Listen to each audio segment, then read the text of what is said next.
For my Zenith project, I knew that I wanted to do something that would challenge me to learn a new skill and allow me to create a really cool product that I would be proud of.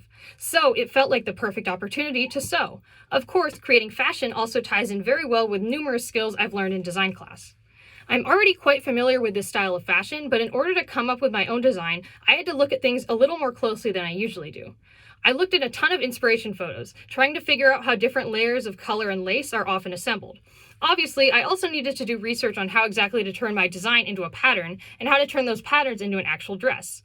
This part felt the most overwhelming at first, but I started to notice patterns in the different methods used in various tutorials and felt very comfortable when it came time to actually make the design.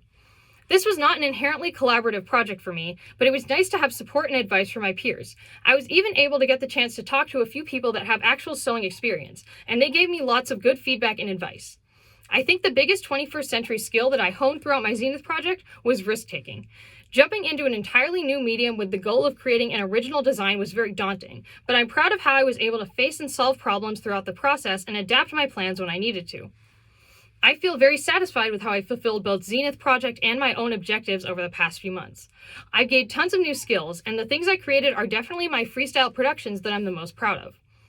It's been really great to see my own confidence and skills grow throughout this project. In the beginning, I tried to follow my plan as perfectly and closely as I could. Whenever things didn't go perfectly, it was stressful, and I had to dedicate a lot of time to solving whatever issues had arisen. But as time went on, I became more comfortable with adapting as I went. When I made mistakes such as cutting out the fabric for the bows in the wrong color, I took opportunities to rethink and even improve my design. By the end of the project, I even felt comfortable enough with sewing to create my own plans and patterns without needing to sketch out a few designs first or look at a tutorial. I think that this project really gave me a lot of confidence in trying new things, and I'm very excited for whatever new skill I'm going to learn next.